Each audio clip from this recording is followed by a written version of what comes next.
UPetro wesibili isahluko sokuqala. USimiyoni Petru, inceku nomphostoli kaJesu Kristu kubo abazuzile ukukholwa okuyigugu ngokufana nokwethu ngokulunga kukaNkulunkulu wethu noMsindisi uJesu Kristu. Makwandiswe kini umusa nokuthula ngokumazi uNkulunkulu noJesu iNkosi yethu.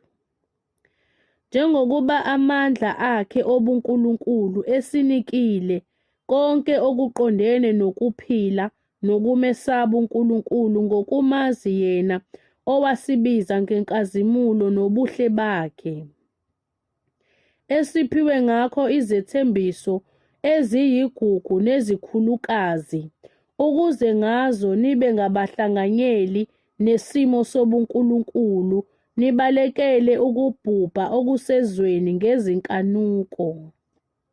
Ngalokho nengezela inkuthalo yonke, nelekele ubuhle ebukholweni, nasebuhleni ukwazi, nasekwazini ukuzithiba, nasekuzithibeni ukukhuthazela, nasekukhuthazeleni ukumesaba uNkulunkulu, nasekumesabeni uNkulunkulu ukuthanda abazalwane, nasekuthandeni abazalwane uthando. Ngokuba uma lezo zinto zikhona kini zivama, ziyanenza ningabi ngabavilaphayo nabangenazithelo ekwazini iNkosi yethu uJesu Kristu. Ngokuba okungekho kuye lezo zinto uyimpumputhe ebonakala ufifi, ekhohliwe ukuhlanjululwa ezonweni zakhe zokuqala. Ngakho-ke, bazalwane, khuthalelani kakhulu ukwenza ukuqiniseka, ukubizwa nokukhethwa kwenu.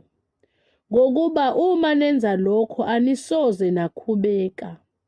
Ngokuba ngokwenza njalo niyakuphiwa ngokwengcebo ukungena embusweni waphakade weNkosi yethu noMsindisi uJesu Kristu.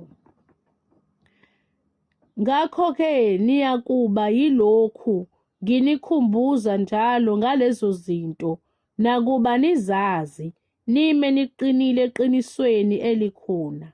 Ngithi kufanele nxa ngisekhona kuleli dokodo nginivuse ngokunikhumbuza. Ngazi ukuthi kuseduze ukususwa kwedokodo lami, njengalokho neNkosi yethu uJesu Kristu yangitshengisa. Kepha ngizakukhuthalela ukuba ngezikhathi zonke emva kokumuka kwami nisale nizikhumbule lezo zinto. Ngokuba sasingalandeli izinganekwane zobuqili lapho sanazisa amandla nokufika kweNkosi yethu uJesu Kristu, kodwa sasingababonayo amandla obukhosi bakhe. Ngokuba wamukela kuNkulunkulu uYise udumo nenkazimulo lapho kwafika kuye izwi elinje livele enkazimulweni yobukhosi lithi, "Lo uyindodana yami ethandekayo engithokozile ngayo." Lelo zwi salizwa thina livele ezulwini sikanye naye entabeni engcwele. Sesinalo izwi lesiprofetho eliqinisekile kakhulu, enenza kahle ukuliqaphela kungathi liyisibani esikhanyayo endaweni emnyama kuze kuse ikhwezi liphumele ezinhliziyweni zenu. Nazi lokhu kuqala ukuthi kasikho isiprofetho sombhalo esingachasiselwa ngomuntu ngokwakhe, ngokuba akuzange kuvezwe isiprofetho ngentando yomuntu, kepha abantu beqhutshwa nguMoya oNgcwele bekhuluma okukaNkulunkulu.